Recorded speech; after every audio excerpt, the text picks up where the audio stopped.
Dando continuidade, gostaria de chamar ao palco a arquiteta e advogada doutora Sofia Rachid, diretora do Departamento de Assuntos Fundiários de Guarulhos e especialista em Direito Ambiental pela USP, perita judicial, que trará o tema Regularização Fundiária na Administração Pública.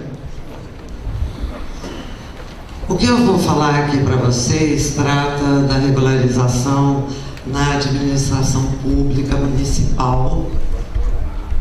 Na verdade, a experiência da gente na administração pública, ela tem sido bastante difícil quando se fala de regularização fundiária. Aqui eu montei um pequeno quadro, na verdade, que é complementar ao do Silvio, em que todos nós fomos colaboradores e que trata, na verdade, do andamento da medida provisória até que a lei foi sancionada agora em 11 de julho e passou a vigorar efetivamente para que a gente pudesse trabalhar com maior segurança jurídica.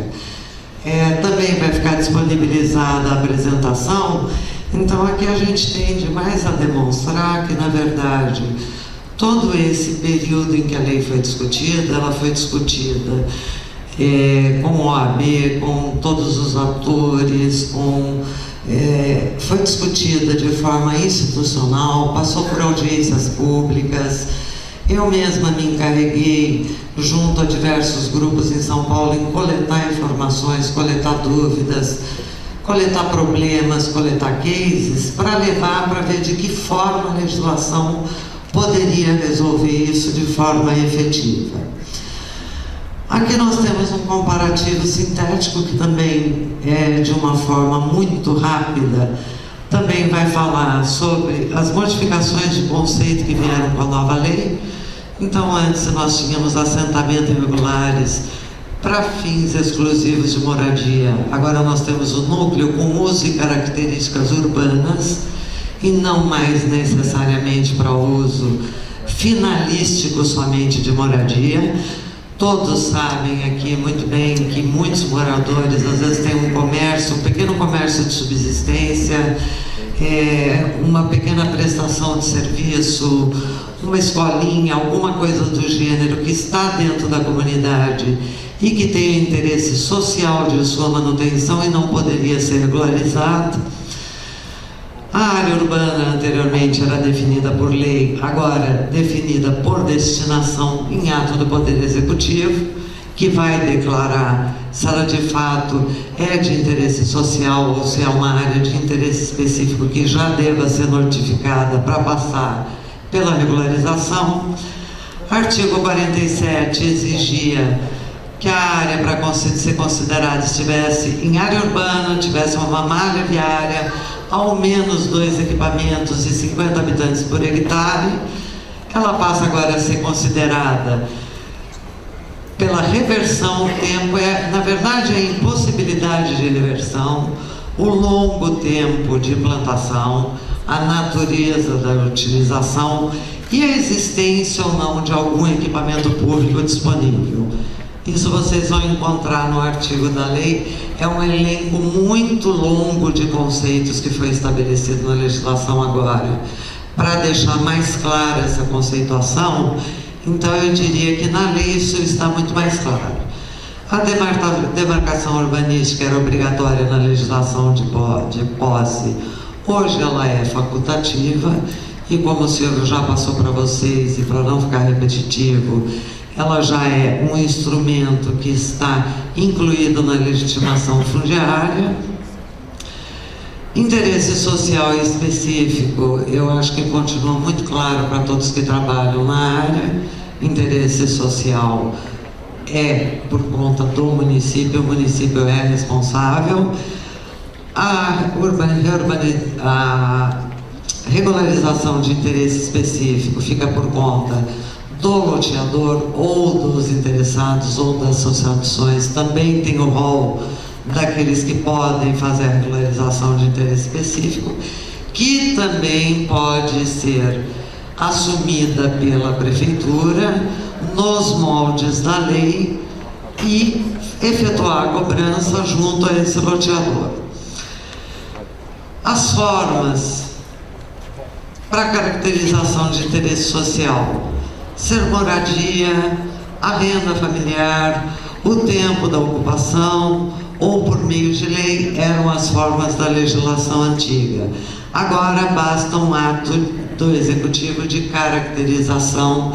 Então acho que é muito importante a prefeitos e secretários esse treinamento do pessoal que vai lidar com essas questões, como é que a assistência social, como é que os grupos específicos de regularização vão tratar esse ato e essa caracterização. Aprovação e registro era o final, agora o final é a certidão de regularização fundiária, acrescida do cronograma que nós vamos falar mais à frente e assinada pelo termo de compromisso que o senhor prefeito passa a responder e ser responsável de forma contínua. Então, os principais atores aqui me falaram que já chegou representante do Ministério Público, Poder Judiciário. Nós temos que os principais atores são as administrações públicas municipais, Cartório de Registro de Imóveis, Ministério Público e Poder Judiciário. Muito bem, regularização fundiária, gente, só decisão política, vontade política, e tem uma parte que a gente não coloca aqui pela Ana, muito difícil, dinheiro, sem recurso, é muito difícil. Nós temos as questões para decidir junto ao Ministério Público e Judiciário com os próprios setores da Prefeitura, passivo, o que fazer. Gente, é importantíssimo, o prefeito coloca aqui que já está montando um setor específico para fazer a regularização fundiária a partir de técnicos dentro de uma divisão específica para tratar desse caso. Muito importante o inventário e a alocação de recursos financeiros ao longo desse mandato de 4 anos para que se tenha uma perspectiva de executar de forma efetiva. Outra questão que também faz parte dessa decisão política e que precisa muito do auxílio desses técnicos é a questão de equiparação, gente. Nenhum município agora tem dinheiro, não é?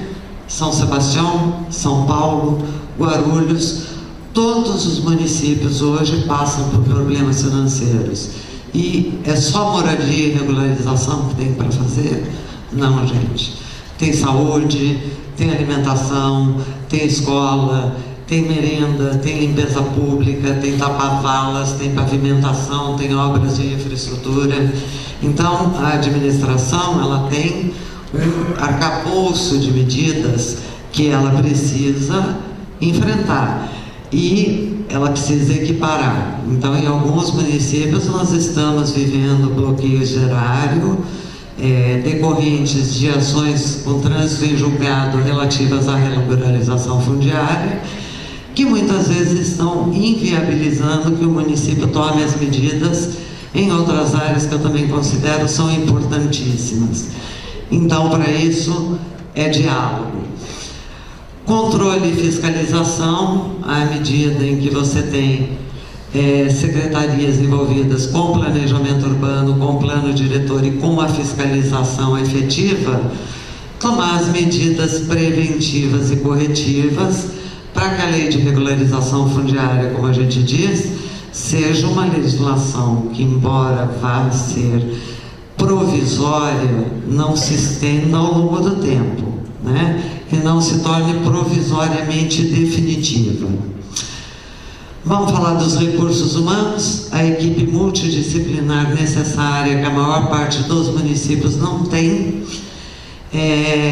Eu folgo em ver aqui que o município foi buscar a experiência da CPOS, que é a Companhia Paulista de Obras e Serviços, que tem uma experiência, uma larga experiência já de 12, 14 anos nessa área de regularização fundiária, e eu acho muito importante que as equipes do município troquem essas experiências com essas empresas que já estão mais capacitadas, mas a equipe necessária, mínima para que o município possa trabalhar de maneira efetiva, engenheiro, arquiteto, advogado, biólogo, sociólogo. É o mínimo, gente. O engenheiro vai olhar as questões de infraestrutura que muitas vezes um arquiteto, pelo próprio desempenho profissional, não efetua essa parte. O arquiteto para as verificações de cunho urbanístico, o advogado, porque você tem toda a questão documental, afora os problemas que nós temos junto ao Ministério Público e junto ao Poder Judiciário, um biólogo para fazer o enfrentamento das questões relativas à legislação ambiental e o sociólogo que vai tratar das questões de cadastro socioeconômico, de atendimento à família. Isto é o mínimo. O município que não tiver esse mínimo, gente, é licitação e contrato. É procurar uma universidade federal que tenha condições de prestar esse auxílio por meio de convênios, por meio de contrato, por meios que estão aí à disposição dentro da legislação vigente, mas sem esse mínimo impossível trabalhar. Os projetos mínimos são os urbanísticos e ambiental, também dependem de forma direta desses profissionais. Muito bem, o que esses profissionais vão fazer, gente? E isso a gente tem sentido um problema enorme, e eu vejo as cabeças aqui balançando. O Maurício, que é vereador de Caraguá, ele já tirou umas 36 dúvidas aqui, só na frente aqui batendo um papo. Gente, esses poucos profissionais, quantos aqui vão fazer parte da regularização fundiária, por favor? Ok. E alguém consegue me dizer quantos núcleos existem em São Sebastião? Então, 61, vamos falar mais ou menos em 100 núcleos. Então, esses profissionais são responsáveis pelo desenvolvimento de projetos, são responsáveis pela aprovação, pela análise, se necessário, dentro de parques, de unidades de conservação, tornam-se responsáveis também por obter a aprovação nos órgãos estaduais. E eles também são responsáveis, no caso de contratação de terceiros, pela aprovação, análise e aprovação. Por quê? Em termos gerais, no final das contas, quando for emitir o certificado de regularidade fundiária para ir a cartório, junto com o cronograma e o termo de compromisso da implantação de obras, o prefeito e toda a sua equipe, eles vão se basear no parecer desses técnicos municipais. Então, esses técnicos municipais precisam ser capacitados para essa finalidade. Ambiental, o Silvio já colocou muito bem, acho que não precisamos o município capacitado, que é exatamente igual a profissional habilitado, seja ele um biólogo ou um engenheiro florestal, que tem a capacidade de avaliar nos termos da lei se aquela área é passível de regularização e se a forma de projeto com que ela está sendo regularizada atende à legislação atual. Esses profissionais podem ser servidores ou contratados. Se contratados de forma regulamentar, eles também estão capacitados para apor a sua assinatura, fazer análise e aprovação, como se servidores fossem. E continuando em recursos humanos, gente, a responsabilidade.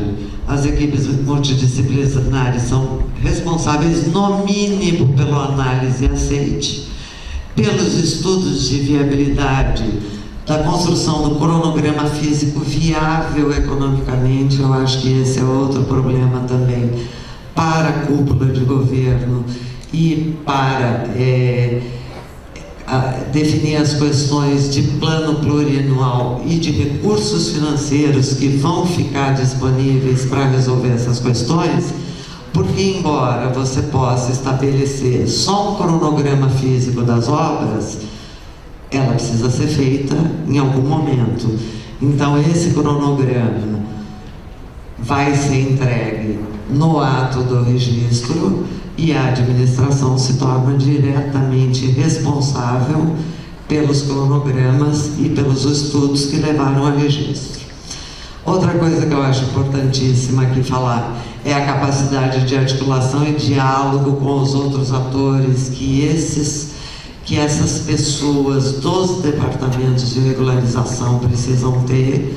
A gente tem sentido que há necessidade agora, com base na nova legislação, de uma nova capacitação para que essa articulação e esse diálogo se dê de uma forma mais técnica e de igual para igual. Outra coisa aqui que nós precisamos falar é de atendimento público e a beneficiários.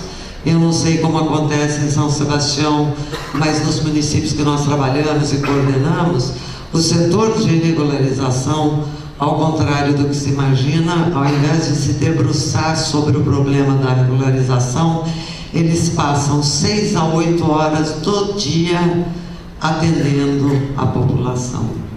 Essa é outra questão. Olha, eu vejo um monte de cabecinha, tem palestra que eu termino e as pessoas falam, você falou em nosso nome. Gente, é impossível um arquiteto se debruçar sobre um projeto, um advogado se debruçar sobre uma petição ou sobre uma perícia, um engenheiro fazer uma avaliação de problema de risco ou de infraestrutura, atendendo população, porque a gente sabe que a população chega num estado assim muito crítico para conversar e leva de 2 a 3 horas de cada profissional habilitado dentro de secretarias. Então, essa fala é mais no sentido de sensibilizar a administração, que nós temos orientado a procurar montar uma pequena equipe que consiga ter uma base de integração com técnicos responsáveis pela regularização fundiária, mas eles têm o treinamento, o refino, a paciência, o tempo, a vontade para explicar ao beneficiário o que deve ser feito, quais são os recursos financeiros que estariam disponíveis no município, para que ele saiba qual é a expectativa dele para guardar a regularização no bairro. Então, tudo isso é muito importante. Nós temos percebido que as equipes multidisciplinares próprias do município não avançam nem na execução do trabalho e nem na análise de trabalhos contratados, porque elas lidam a maior parte do tempo com temas políticos ou com atendimento à população. Bom, administração pública, acho que aqui quase todos são servidores públicos, né? Então a gente não precisa discorrer muito. A morosidade e a burocracia para a regularização, pelo menos, em outros temas eu não vou entrar no mérito, mas para a regularização, dada a multidisciplinaridade e a necessidade de intercâmbio de informações, é impossível trabalhar com o mesmo trâmite que se trabalha no serviço público de forma geral. Os atos também são muito pulverizados.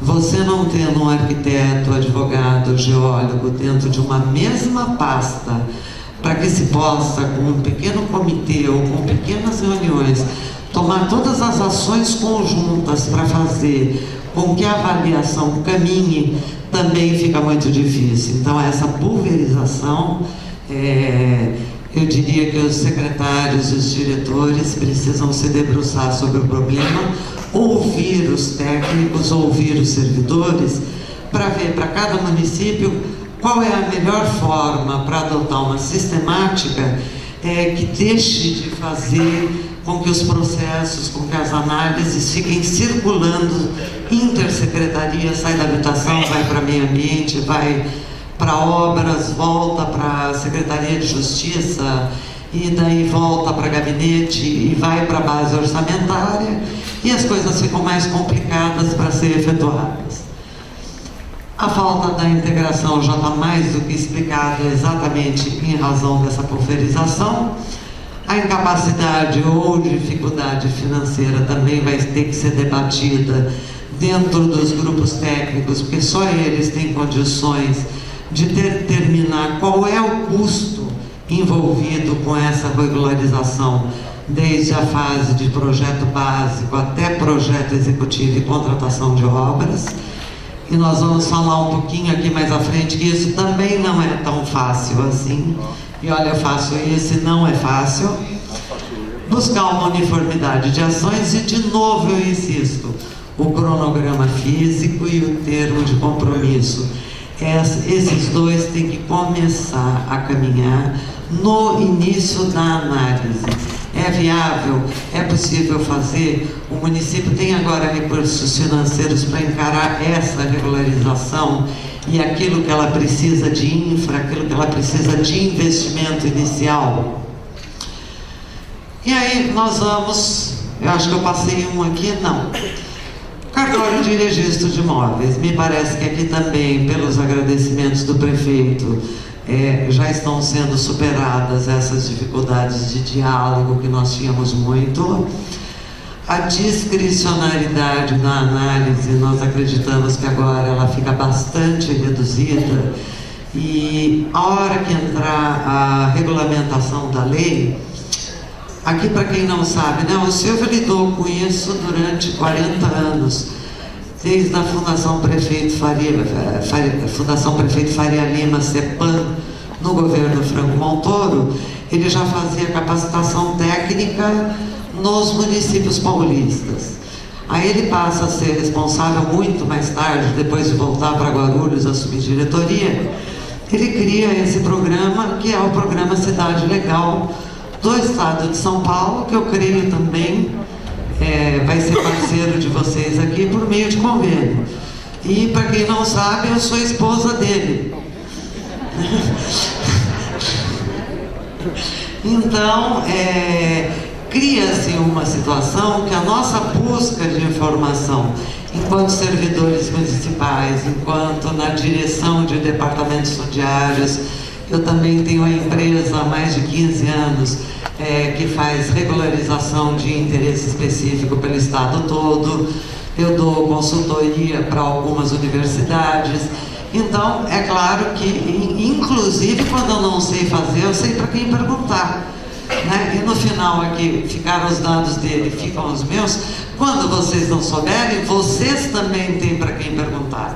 E isso eu acho que é uma das coisas mais importantes nessa área de capacitação. Então, essa discricionariedade na análise daquilo que a gente dava entrada existia muito, melhorou demais nos últimos 2 anos, né? Mas ainda existem dúvidas, porque os profissionais que nós temos no cartório têm formação técnica diferente daqueles que desenvolvem os trabalhos dentro do município. Então, há que se estabelecer um diálogo um pouco mais confortável, combinar como vão ser essas ações, as exigências do cartório, para que esse diálogo e tudo isso ocorra de forma mais confortável.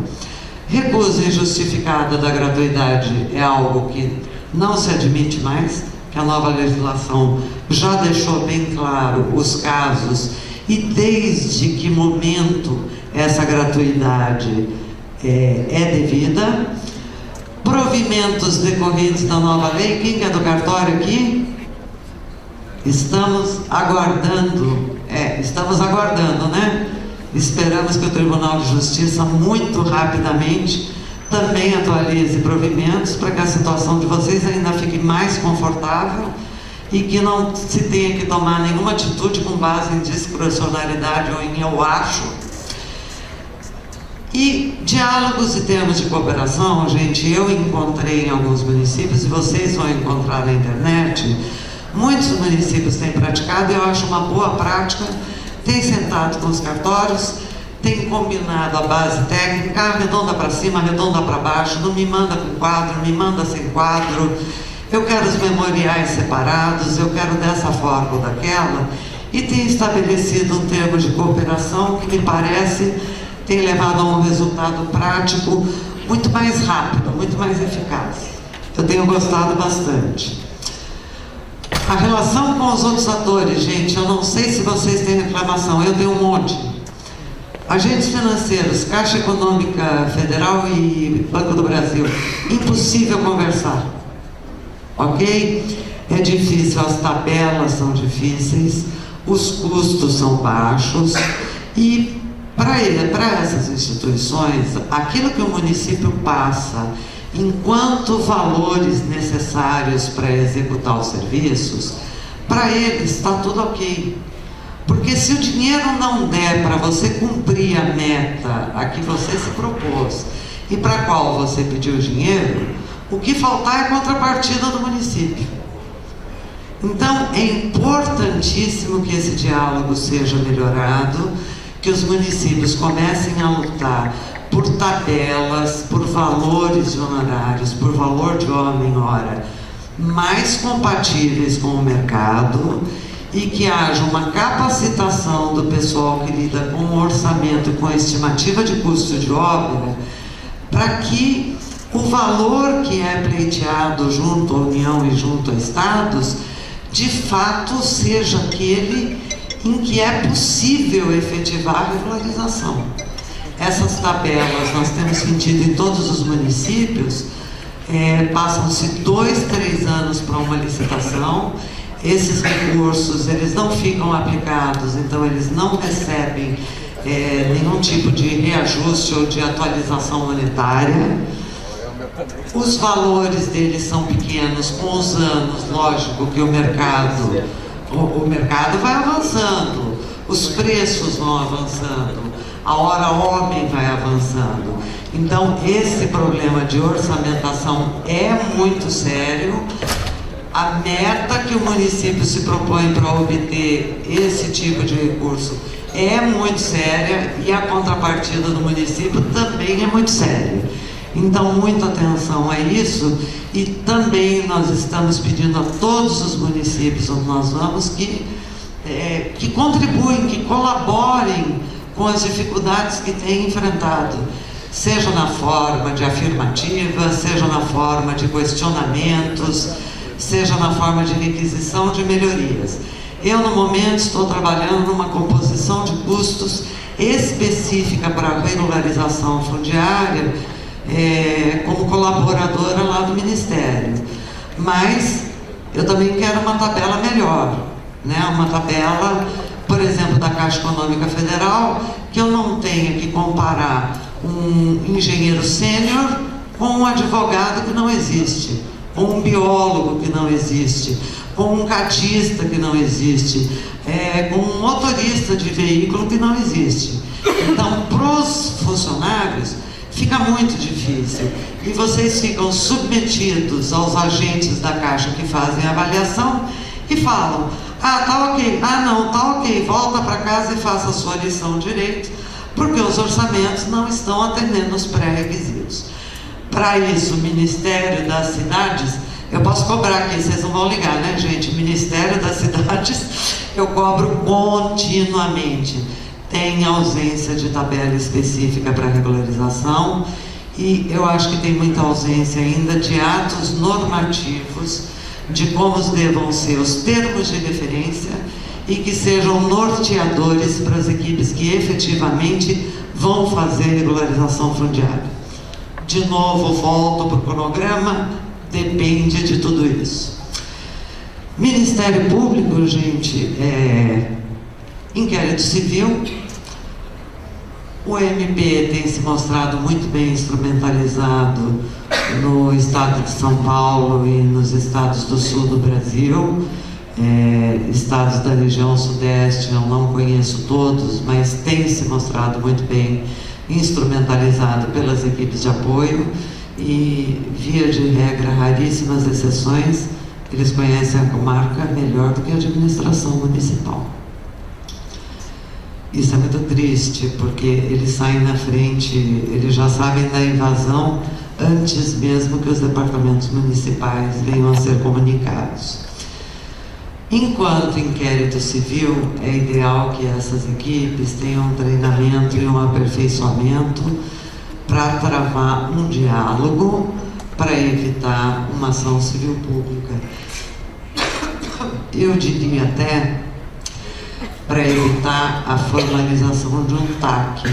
Eu acho que o TAC, gente, é uma coisa muito séria. O TAC, quando o município ou os seus responsáveis sentam para discutir e assinar um termo de ajustamento de conduta com o Ministério Público, ele tem que ser factível, ele tem que ser execuível, ele tem que estar com os recursos garantidos para para que naquele período seja razoável para a implementação. Com base em que o TAC ele tem que ter viabilidade física. Não adianta falar, olha, vamos tirar todos daí, as coisas precisam ser equacionadas, o município precisa ter moradias para colocar, precisa ter recurso para uma alocação social, ele precisa ter condições de viabilidade para atender, precisa ver se as responsabilidades que estão sendo impostas são passíveis de assumir no período em que isso está sendo determinado, com respeito à legislação vigente, que agora também mudou muito, e são os servidores públicos que precisam estar capacitados, precisam se debruçar sobre essa legislação, para poder conversar com o Ministério Público em condições compatíveis, equânimes, poder debater e dialogar esse assunto de forma a trazer para a cidade uma melhoria. Eu acho que a intenção de todos é trazer para a cidade uma melhoria. O desfazimento, que é uma coisa que nós discutimos muito, e o Silvio discute muito, nós discutimos muito isso na época da... quando saíram as normas... CONAMA, né? Resolução CONAMA, que estabeleceu o topo de morro. E aí, gente, vamos derrubar Campos do Jordão? Porque Campos do Jordão é topo de morro, total, 100%. Então, o desfazimento, ele é possível o tempo todo, ele é viável o tempo todo, ele é adequado do ponto de vista social, econômico, da população. O município tem outras áreas disponíveis para isso, é possível. Os danos da remoção, nós tivemos uma discussão, o Silvio comentou em Bragança, que nós temos lá a beira da represa, que faz o abastecimento praticamente de toda a região metropolitana de São Paulo. O que é que acontece com a represa se aqueles milhares de residências forem demolidos na beira da represa? Isso também não causa um dano ambiental? Isso não causa um problema para essas águas que fazem parte do abastecimento? E outra, nós vamos demolir, e pelo novo Código Florestal, se eu demolir hoje e entrar com um processo de aprovação amanhã, a aprovação é regular porque pode. Está correto? Então, eu acho que aqui, principalmente que é a área litorânea, vale muito a pena essa discussão e esse diálogo com o Judiciário e Ministério Público de tudo o que causa o desfazimento, desde os bota fora, aos... não é só o bota fora, recomposição, os aterros licenciados e os bota fora licenciados, afora o problema que se causa em toda a cidade de poluição. Então, eu acredito que isso deva fazer parte do diálogo. E aí chegou na ação civil pública, aí já foi, né, gente? Aí é assim, ou você não assinou o TAC e tem uma ação civil pública de obrigação de fazer, que pode estar aí ligada ou à inoperância do município, ou ao déficit financeiro que impediu de fazer, que foi impeditivo, ou você está já com uma execução realmente do TAC, que é um título executivo. E aí, como é que você faz o cumprimento dessas exigências de defesa? Gente, eu sou perita judicial há 20 anos. Raríssimas vezes, eu consegui ver uma equipe de assistente técnico atuando na defesa do município nas ações civis públicas. Eu não sei como é que funciona aqui na cidade, mas os assistentes técnicos, que são aqueles que conversam com os peritos judiciais dentro das demandas judiciais, eles são praticamente inexistentes, não são nomeados. Então, isso é uma coisa que eu acho que os departamentos de regularização fundiária precisam discutir com a administração, quem vai ter esse preparo, quem vai fazer esse preparo técnico-jurídico para defender o município, travar esse diálogo, Porque eu tenho casos, por exemplo, 1000 famílias e a sentença sai 90 dias para remover e reassentar. E aí, gente, daí, de onde saiu isso? Como é que pode, em 90 dias, o município conseguir dar cabo de 1000 famílias, remover, reassentar, fazer a demolição das casas, a limpeza e a revegetação da área? Então, isso foi falta de diálogo, isso foi falta de prova, isso foi falta de elementos técnicos na perícia. A administração pública precisa fazer a sua lição de casa e se debruçar sobre quesitos, sobre discussão de prazos, sobre os direitos concorrentes, o que é que ele está elegendo com base no capital naquele momento, e sobre as imposições de multa. Gente, R$10.000 por dia por descumprimento está difícil dos municípios encararem. Então, também são essas equipes que, dentro de uma base de treinamento, de capacitação, vão estar em condições de travar essa discussão, tanto com o Ministério Público, quanto com o Judiciário. E aí vamos para o Poder Judiciário. Temos as execuções dos TAC, gente, porque o TAC se considera um ato jurídico perfeito, e nós temos visto que, em muitos casos, os municípios vão ficar inviabilizados porque não vão conseguir cumprir os termos do TAC, que muitas vezes foram deixados pelas administrações passadas ou foram até assinados como uma forma de castigo para a administração posterior. Mas é um TAC que foi assinado. E o prefeito atual é sucessor do anterior nessas obrigações. Então, esse diálogo também precisa voltar a existir. Há casos em que a execução do TAC é absolutamente impossível dentro das normas atuais. As ações civis públicas, a defesa também vai passar por essa multidisciplinaridade para pedir, gente, o indeferimento das medidas liminares. Porque as liminares, nesses casos, elas já são totalmente satisfativas. Tira todo mundo em 90 dias. Ou faça-se a regularização. Poxa, ou eu tiro e não preciso fazer, ou eu vou fazer a regularização. A regularização não se faz em 90 dias. As prefeituras precisam, através de seu técnico, conseguir levar para o judiciário que só uma licitação demanda para o poder público, no mínimo 180 dias. Entre levantamentos topográficos, quantificação, estudo de tabela de preços, cronogramas de obra, publicação, estudo de editais, Secretaria de Justiça analisando esses editais, publicações, participação dos concorrentes efetivos, as impugnações que vêm depois, até contrato e a primeira ordem de início, não ocorre antes de 180 dias. Então, por que se assina um TAC para 90?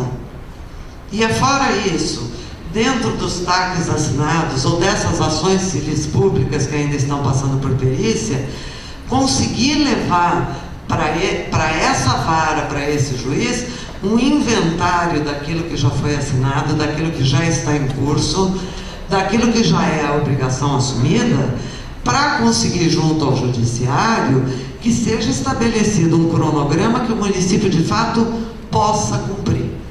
E, de novo, o desfazimento, que tem vindo em muitas sentenças, que tem um impacto financeiro, ambiental e social que os municípios não estão conseguindo enfrentar, ok? Então, isso só pode ser feito de forma adequada, com perícias, com nomeação de assistentes técnicos, com impugnações eficientes no município, com quesitos e quesitos complementares feitos em defesa do município, abordando toda essa problemática, tá? E aí nós vamos passar aqui o último problema, que tem sido um problema também, o problema da reintegração de posse, que muitas vezes tem sido dada a reintegração de posse de áreas invadidas, Em São Paulo, esse se tornou um assunto tão sério que foi criado o GAORP, que é o Grupo de Apoio às Operações de Reintegração de Posse Paulista, porque lidam aí com centenas, milhares de famílias. Então, eles intermediam essa negociação para que o município não tenha que lidar com a remoção de tantas famílias ao mesmo tempo. Mas nós nos perguntamos, né, se essa reintegração, em alguns modelos que nós temos visto, se ela é uma medida justa ou se ela é uma permissão de lotear. Eu tenho 3 casos em que houve interferência do município, o município ficou com todas as obras e o proprietário está vendendo o lote pelo preço de um loteamento com todas as benfeitorias executadas. É justo? Creio que não. E aí, se não vai ser feito dessa forma, o que é melhor para o município? É desapropriar de fato? Porque se ele desapropriar, ele mesmo implementa, ele determina se é de interesse social ou não, mas ele pode, inclusive, efetivar a venda, fazer de forma onerosa. E daí sim, executar todas as benfeitorias que são necessárias. Ou então, ele assume os encargos do loteador que está vendendo, porque ele recebe uma permissão de vender. A perícia multidisciplinar especializada, como forma e contexto da ocupação, gente, que nesses casos, só nesses casos de reintegração de posse, para verificar dentro da perícia, além de todo aquele questionamento que eu já coloco de forma anterior, se ela foi espontânea ou estimulada. Porque hoje ocorrem ocupações de forma estimulada em 72 horas, né, que precisam constar da perícia.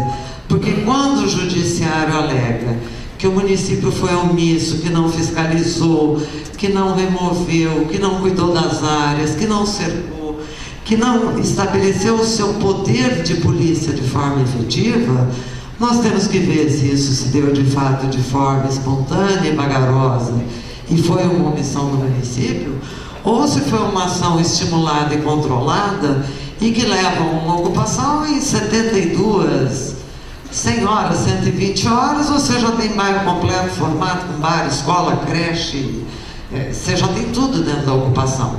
Então eu acho que essa é outra questão que também merece uma atenção especial. No mais, nós temos os dados aqui, e como eu tenho pedido a outros municípios, também gostaria de pedir aqui a São Sebastião, que as dúvidas, porventura contribuições que vocês possam dar, eu levo bastante para o Silvio as minhas dúvidas. Olha, isso aqui eu não estou conseguindo fazer, isso aqui é área de terceiro, poxa, aqui eu tenho um problema de APP que eu tenho que tirar metade, eu tenho que regularizar a outra metade. Nossa, me fizeram perguntas agora de Caraguá, temos uma área com 4 casas e um mesmo acesso. Eu falei, opta por condomínio. Então aí tem muitas questões. Por exemplo, essa questão do condomínio era uma questão que a gente está vendo ser feita. Existia um projeto no Senado ou Câmara, Silvio, do Chucre, na Câmara, para a mudança da 6766, para incluir o condomínio de lotes desde 2000, nós estamos em 2017, e nenhuma legislação avançou. Então eu acho que é importante essa contribuição de vocês, na forma de dúvida, se tiverem tabelas que usaram e deu certo, se tiverem dúvidas sobre edital. A gente está tentando compor um quadro de experiências de todos os locais onde a gente vai, da gente carregar essa experiência, as dúvidas de vocês e tentar resolver pelo decreto de regulamentação e pelas instruções normativas que ainda vão ser criadas, ok? Muito obrigada a todos.